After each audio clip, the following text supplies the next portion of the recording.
Hello everyone. Well, here we are again.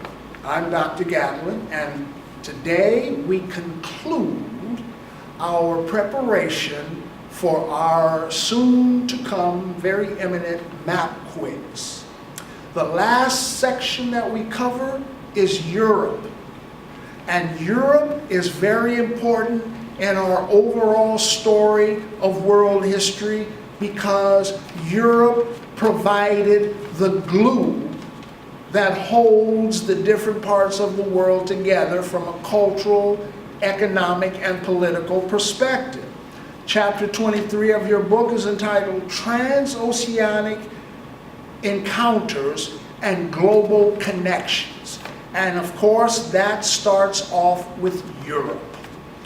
Europe it was that left its own borders and by oceans went all around the rest of the world and interconnected other parts of the world with itself and then with each other. And Europe therefore created the modern international world. So therefore in Europe, it will be necessary for us to be able to locate the UK, or the United Kingdom. Formerly known in its earliest days, this area was known by really 4 different names, 4 different regions, each with a separate name, and none with any political unity with each other until, the 14th, 15th century. There's England. Then up here, this is England, this is Scotland. Over here is Wales. You ever heard of Catherine Zeta-Jones? She's from Wales. She's Welsh. And then Ireland.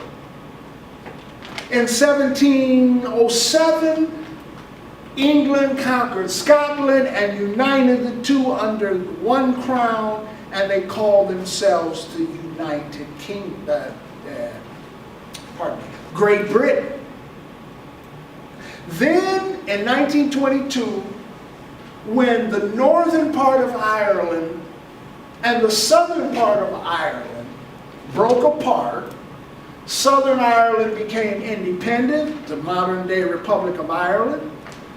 Up here, the 6 counties in the north, Northern Ireland, chose to stay an integral part of the mainland, United Kingdom. And so in 1922, the name was changed again from Great Britain into the United Kingdom. All of this is the United Kingdom. Well, you know, today probably you have heard. Certainly if you've traveled to Europe and gotten any currency, you know that there's a new political entity in this world, a new political economic entity in this world, and it is called the European Union. Back in the 1990s, almost all of Europe decided that it was going to form, first of all, an economic union. One currency now will serve you in almost all of Europe. They're called euros. And you can get a euro here in Lisbon, Portugal, and you don't have to change if you're traveling to, say, Poland. And all of these borders, you used to have to convert your currency to the local currency they use. You don't do that anymore. One currency, the euro. They're moving towards political union as well. The reason for this is that the history of Europe for 1,000 years was nothing but the history of warfare, of mass slaughter. And therefore, why? Because they had no unity. So therefore, the modern generation of Europeans have decided that we're never going to have another world war with each other, because we're going to be united together with a shared interest and a common goal together. No more wars, peace and prosperity for the people of Europe. And the ultimate goal is to be the United States of Europe. And if that ever occurs, then it will be one of, if not the largest economy in the world. So for that, all of Europe is the EU for our purposes, okay? All the way up to Russia. Even Poland is in the European Union now. Only Russia is not. Next, we have another very important nation in Europe, and certainly for World War I and World War II and, the Enlightenment era and many other aspects of world history from 1500s to the present, Italy. The peninsula of Italy, the boot, as it is called by geographers. Look at the shape of Italy. This is a boot. There's the heel, there's the arch of the foot, there's the toe, and look, here's the ball it's kicking. Sicily. By the way, someday, if you can ever arrange it, you ought to fly over that, because when you look down out of your airplane, you're going to see it looks exactly like that. It's not an exaggeration. You look out of the plane and there's this boot down here. All right, so then after Italy, and again, as you know, and then with immigration to the Americas and all that of Italians, a very important place in the world. The Balkans.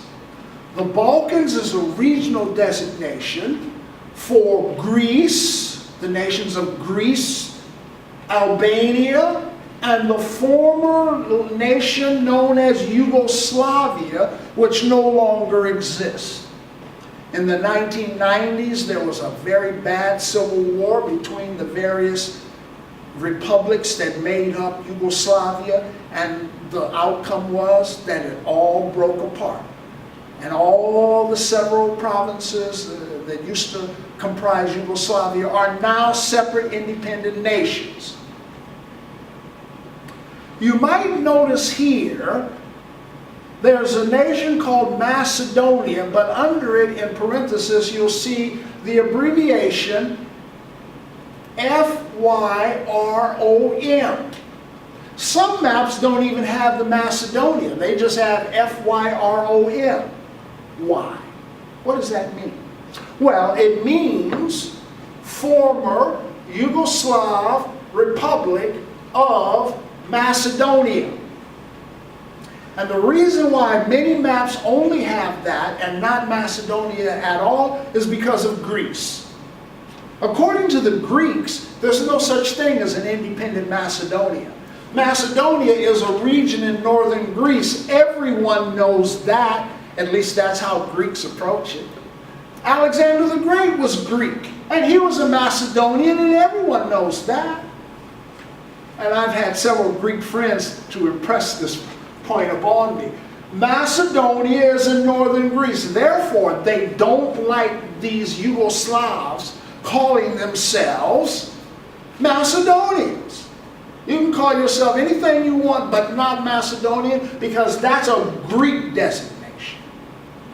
So that's why you'll see, and in many maps, you'll see almost always FYROM. The Greek government has said any map that comes into Greece with Macedonia on it, meaning former Yugoslavia, won't be used in Greek schools. So what is the former Yugoslavia? Pardon. Bosnia, Herzegovina, Croatia, Bosnia, Herzegovina, Montenegro, Serbia, and Macedonia. This is the former Yugoslavia, and we'll look at that later. It doesn't exist any longer. It's all these separate independent nations now. Okay, now then, important also in the modern world since 1500, Scandinavia. Finland, Sweden, Norway, and Denmark. The Scandinavian countries, the nations who have dedicated themselves to non-violence in the world, and therefore the Scandinavians are sort of leaders in resolving conflicts, human conflicts, through a non-violent means. And then finally, well, no, not finally, but penultimately, France. Everyone knows where France is, mon ami? No? Oui. France, of course, one of the major players in world history, even before 1500, as we shall see.